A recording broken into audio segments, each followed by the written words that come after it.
دیکھیے 3 پرابلمز ایسے ہیں انسانی تمدن کے جن کا کوئی حل انسان نہیں کر سکتا۔ سب سے پہلا مسئلہ اور سب سے پرانا مسئلہ، ابدی مسئلہ ہمیشہ سے ہے جب سے انسان ہے، عورت اور مرد کے حقوق و اختیارات میں کیا تقسیم ہونی چاہیے۔ آپ کو معلوم ہے افراط و تفریط، یا تو عورت کو ملکیت بنا دیا گیا، جیسے بھیڑ بکری جو ہے آپ کے لیے کھوٹے سے باندھ رکھی ہے، ایسے ایک عورت بھی باندھی ہوئی ہے، وہ آپ کی ملکیت ہے، اس کے کوئی حقوق نہیں ہے، اس کا کوئی لیگل سٹیٹس نہیں، اس کا کوئی تشخص نہیں، کوئی ہے ہی نہیں۔ یا وہ انتہا ہوگی اور یا وہ انتہا ہے جو آج آ گئی ہے، بالکل مرد کے شانہ بشانہ، ساری تخلیقی مصلحتوں کو چھوڑا، ساری جو بھی انسان کی جو انیٹومیکل جو بھی ڈفرنسز ہیں ان کو چھوڑا، جو سائیکولوجیکل فرق ہے ان کی تخلیق میں، اس کو بھی ایک جیسے برابر، ایک قطن نہیں۔ ان دونوں کے درمیان کیا توازن؟ یا وہ لونڈی بن گئی، بھیڑ بکری کی طرح کی ملکیت بن گئی، اس کا کوئی حق نہیں، اس کا کوئی لیگل سٹیٹس نہیں، اس کے والدین نے جہاں چاہا شادی کر دی، اس کی مرضی پوچھنے کا کوئی سوال ہی نہیں، جس کے چاہا حوالے کر دیا۔ وہ آج جو چل رہی ہے ونی کی رسم، وہ عورت کا کیا اختیار، اس کے اندر اس بچیوں کا کیا اختیار ہے؟ وہ 1.5 سال کی ایک بچی بھی دے دی گئی ہے، انا للہ و انا الیہ راجعون، جو چاہے کرے۔ یہ تو ایک انتہا ہے۔ دوسری انتہا بالکل برابر، نتیجہ کیا نکلا ہے؟ بالکل برابر میں خاندانی نظام برباد ہو گیا، اس لیے کہ ایک ادارے کے 2 سربراہ برابر اختیار والے نہیں ہو سکتے۔ کسی محکمے کے 2 ڈائریکٹر ہو سکتے ہیں، کسی فرم کے مینیجنگ ڈائریکٹر 2 ہو سکتے ہیں، ڈائریکٹر 10 بنا لیں آپ، مینیجنگ ڈائریکٹر 1 ہو، کسی فرم کا چیئرمین 1 ہوگا، 2 نہیں ہو سکتے کسی بھی ادارے کے۔ اگر 2 بنا دیں گے فساد ہوگا، جھگڑا ہوگا، ان دونوں کے درمیان رسا کشی ہوگی۔ یہی تو ہمارا سب سے بڑا مسئلہ بنا ہوا ہے۔ پاکستان کا مسئلہ کیا ہے؟ ہم نے پارلیمانی نظام اختیار کیا ہوا ہے، انتہائی بیہودہ نظام، غیر منطقی نظام۔ آپ نے 2 بڑی بڑی سیٹس کریٹ کر لی، ایک ہیڈ آف دی اسٹیٹ ہے، ایک ہیڈ آف دی گورنمنٹ ہے۔ اب ان دونوں کے درمیان حقوق اور فرائض اور اختیارات کا کیا تقسیم ہوگی؟ ہو ہی نہیں سکتی۔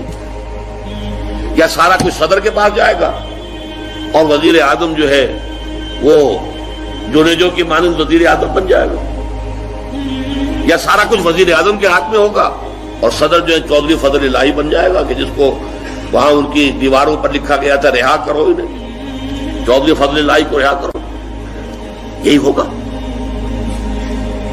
تو ایک گھر کے 2 جو ہے 2 سربراہ نہیں ہو سکتے، خاندانی ادارہ تباہ ہو چکا ہے۔ اور جیسے کہ یہ آپ کو کہاوت ہے کہ جس بلی کی دم کٹ جائے وہ چاہتی ہے کہ تمام بلیوں کی دمیں کٹ جائیں۔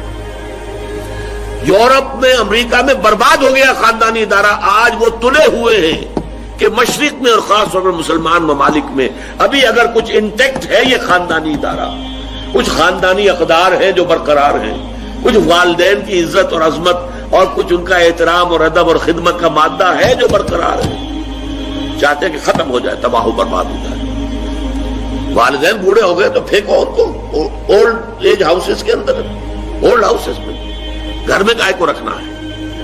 نوجوان جوڑا ہے، اس کے خامخواہ ان کی خواہشات اور ان کے معمولات میں بیچ میں آڑے آنا۔ بوڑھی ماں جو ہے بولے بغیر رہے گی نہیں، دنگا فساد ہوگا تو رکھو اس کو وہاں پر اولڈ ہاؤس کے اندر، اللہ اللہ خیر سمجھے۔ یہ ہے اصل میں مسئلہ۔ اب عورت اور مرد کے درمیان کیا توازن ہو، انسان نہیں سوچ سکتا۔ دیکھیے انسان یا مرد ہوگا یا عورت ہوگی۔ مرد سوچے گا تو وہ اپنے اعتبار سے سوچے گا، عورت کی نفسیات کیا ہے، عورت کے احساسات کیا ہیں، اس کو کیا پتا ہے۔ عورت سوچے گی تو اپنے اعتبار سے سوچے گی، مرد کے احساسات کیا ہوتے ہیں، مرد کی نفسیات کیا ہوتی ہے، اسے کیا پتا۔ لہذا یا ادھر کا ہوگا یا ادھر کا معاملہ ہوگا۔ ایک ہی ذات دے سکتی ہے آپ کو نظام، جو مرد کی بھی خالق ہے عورت کی بھی خالق ہے، اسی نے بنایا دونوں کو، اور دونوں ہی اس کے لیے اولاد کے مانند ہیں۔ یہ حدیث نبوی کا ترجمہ کر کے بتا رہا ہوں آپ کو۔ حضور نے فرمایا الخلق عیال اللہ، یہ خلق جو ہے مخلوق ہے، یہ اللہ کے قربے کے مانند ہے۔ تو مرد بھی اللہ کے اس کنبے میں شامل ہے، عورتیں بھی شامل ہے. اس نے نظام دیا، شادی بیاہ کے یہ قوانین ہونے چاہیے، طلاق وغیرہ کا یہ مسئلہ ہونا چاہیے. یہ سارا ضابطہ جو دیا ہے وہ اس لیے دیا ہے کہ یہ انسان اپنے ذہن سے نہیں سوچ سکتا. آج تباہی آ گئی ہے مغرب کے اندر، شادی کرنا ہی نہیں چاہتے. We are living together. شادی کریں گے تو نتیجہ پتہ ہے کیا نکلتا ہے؟ آپ نے اپنی بیوی کو طلاق دی، سب سے پہلے تو یہ کہ آدھی پوری آپ کی جو ملکیت ہے اس کا آدھا حصہ دے دیجیے اسے. نمبر 2، گھر اگر آپ کا اپنا ہے تو اس میں بیوی رہے گی، آپ نکل جائیے یہاں سے. کوئی مرد اس کو قبول کرنے کو تیار نہیں تو وہ شادی کرتا ہی نہیں. اور عورت کی ضرورت ہے، لہذا عورت بغیر شادی کیے بھی اس کے ساتھ رہتی ہے، بچے پیدا کرتی ہے. بٹ وداؤٹ میرج جو بچے پیدا ہو رہے ہیں حرامی بچے. تو پچھلے سال صدر کلنٹن نے کیا کہا تھا؟ اس کا جو اپنا خطاب تھا نیو ایئرز ڈے کا، وہ خطاب کیا تھا؟ ان قریب ہماری قوم، امریکن قوم کی اکثریت حرام زادوں پر مشتمل ہوگی. یہ حرام زادہ ترجمہ کیا ہے میں نے، بورن وداؤٹ ویڈ لاک، شادی کے بندھن کے بغیر پیدا ہونے والے. اسی کو ہم حرامی کہتے ہیں، حرام زادے کہتے ہیں. اور کس کو کہتے ہیں؟ اچھا، دوسرا مسئلہ، پہلا مسئلہ تو یہی ہے، پرانا بہت ہے، قدیم ہے. دوسرا مسئلہ، ایک ریاست ہے، ایک نظام ہے، اس کے کچھ اختیارات اور حقوق ہونے چاہیے. ایک عوام ہے، ان کے کچھ اختیارات ہونے چاہیے. عوام چاہیں گے زیادہ سے زیادہ آزادی ہمیں ملے، ریاست چاہے گی زیادہ سے زیادہ اختیار ہمارے ہاتھ میں ہو. اب جو کچھ ہو رہا ہے ترمیمات کے ضمن میں، کیا ہو رہا ہے؟ ایک طرف جو ہے مشرف صاحب چاہتے ہیں زیادہ سے زیادہ اور طویل سے طویل میرا دور اقتدار ہو اور اختیارات جو ہے میرے ہاتھ میں آ جائے، گھنٹہ گھر بن جاؤں میں فیصلہ بات کروں. ساری کوشش ان کی ہے. اور یہ ARD وغیرہ کیا کر رہی ہے؟ نہیں، حقوق عوام کے ہاتھ میں آنے چاہیے. اب اس میں بھی توازن کیا ہو؟ یا ٹوٹلیٹیرین اسٹیٹ وجود میں آ جاتی ہے جو رشیا میں تھی، USSR میں تھی، عوام کے کوئی حقوق نہیں، no freedom of speech, no freedom of association. نہ تم اپنے خیالات کا اظہار کر سکتے ہو، نہ تم کو جماعت بنا سکتے ہو. یہ نظام تھا. کام کرو، ویجز لو، بس اللہ اللہ خرص اللہ. حیوانوں کی طرح پر کہ صرف راتب دے دیا جائے گا، باقی تمہیں کوئی تمہاری ایکسپریشن، کوئی اپنے خیالات کا اظہار، کوئی فریڈم آف ایسوسیشن نہیں. امریکہ دوسری انتہا پر، مادر پدر آزاد. 2 مرد شادی کرنا چاہتے کر لیں، ایک مرد بیوی ہو جائے گا اور ایک مرد شوہر ہو جائے گا. لیگلی قانون کے نزدیک ریکگنائزڈ ہوگا. ایک آزادی کی وہ انتہا ہے. گیز، ہومو سیکشولز، وہ وہاں جلوس نکالتے ہیں، بڑے ٹھاٹ سے نعرے لگاتے ہوئے گزرتے ہیں. وہ ہنستے ہیں، ہم لوگوں پر ہنستے ہیں کہ پاگل لوگ ہیں جو اس کو ہومو سیکشولیٹی کو بری شے سمجھتے ہیں. اور نیو یارک کا جو میئر ہے وہ لیڈ کرتا ہے پروفیشن. کیوں کرتا ہے؟ اسے اگلا بھی الیکشن لڑنا ہے اور گیز کے ووٹس بہت ہیں. اس سے اندازہ کیجئے کہ کتنی پرسنٹیج وہاں گیز کی ہو چکی ہے، ہومو سیکشولز. یہاں تک کہ طے کر دیا گیا ہے مذہبی میدان میں بھی گیز کو اجازت ہے، وہ پادری بن سکتے ہیں. گیز ہے، ہومو سیکشولز ہے. فطرت کے خلاف کام یا وہ آزادی ہے؟ تو کہاں ہے بیلنس؟ انسانی ذہن کے لیے ناممکن ہے اس بیلنس کا تلاش کرنا. نمبر 3، سرمایہ اور محنت. پروڈکشن جو بھی ہوتی ہے 2 چیزوں سے ہوگی. سرمایہ دار تھا، اس نے کارخانہ لگایا ہے، اتنے کروڑ روپے لگا دیے ہیں، یہ کیا ہے، وہ کیا ہے، یہ سرمایہ ہے. لیکن وہ کیا کر لے گا اکیلا؟ 10,000 آدمی کام کر رہا ہے، لیبر ہے. اب جو کچھ بھی بن رہا ہے، جو پروڈکٹ بن رہا ہے اور جو اس سے آمدنی ہو رہی ہے، اس میں دونوں کے حصہ ہے، لیبر کا بھی حصہ ہے اور سرمایہ کا بھی حصہ ہے. لیکن منافع میں کتنا حصہ سرمایہ کا ہوگا، کتنا لیبر کا ہوگا، کون طے کرے گا؟ یا تو سرمایہ داری بن جائے گی، سب میں تو آپ کو 10 روپے دے سکتا ہوں ڈیلی ویج، منظور ہے تو کام کیجئے ورنہ چاہیے دفع ہو جائے گی. اور بہت سے آپ کے بھائی موجود ہیں جو 10 روپے پر کام کرنے کے لیے تیار ہو جائیں گے.